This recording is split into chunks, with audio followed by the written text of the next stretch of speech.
नमस्कार बच्चों, मैं आशा नागर। आज हम पाठ 1 जागरण गीत उसका आशय स्पष्ट करेंगे। तो देखिए, इन पंक्तियों का हमें आशय स्पष्ट करना है। देखिए, आशय स्पष्ट कीजिए। आज तुम्हें आकाश में उड़ने न दूंगा, आज धरती पर बसाने आ रहा हूँ। तो इसका भाव देखिए, तुम्हें, कवि कह रहे हैं तुम्हें अपने विषय में यह अच्छी तरह से जानकारी होनी चाहिए कि तुम आज तक कल्पना की ऊंची उड़ान भरते रहे थे। काय की ऊंची उड़ान? कल्पना की, यानी सपने संजोते रहे थे। ठीक है, परिश्रम से मुंह मोड़ते रहे, और परिश्रम यानी मेहनत से आप मुंह मोड़ते रहे हो। लेकिन अब मैं तुम्हें ऐसा नहीं करने दूंगा।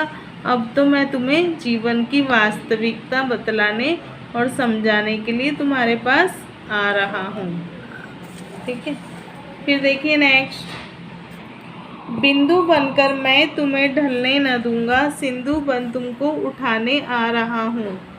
कवि कह रहे हैं कि तुम्हें स्वयं को कम न समझते हुए समुद्र की तरह विशाल समझना और असीमित शक्ति से भरपूर समझना चाहिए। यानी तुम एक विशाल व्यक्ति हो और तुम्हारे अंदर बहुत ज़्यादा शक्ति है जिसकी कोई सीमा नहीं है।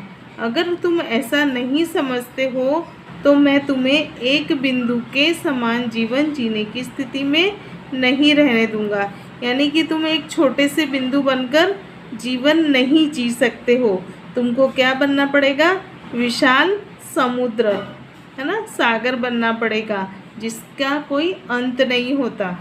मैं तो तुम्हें समुद्र की तरह जीवन जीने के लिए, तुम्हारे अंदर सोई हुई भावनाओं को जगाने के लिए तुम्हारे पास आ रहा हूँ।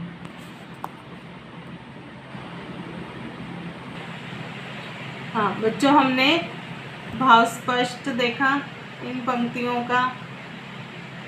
अब हम लघु उत्तरीय प्रश्न नेक्स्ट देखेंगे। ठीक है, चलिए बच्चों, सेफ रहिए, घर में रहिए। Bye bye.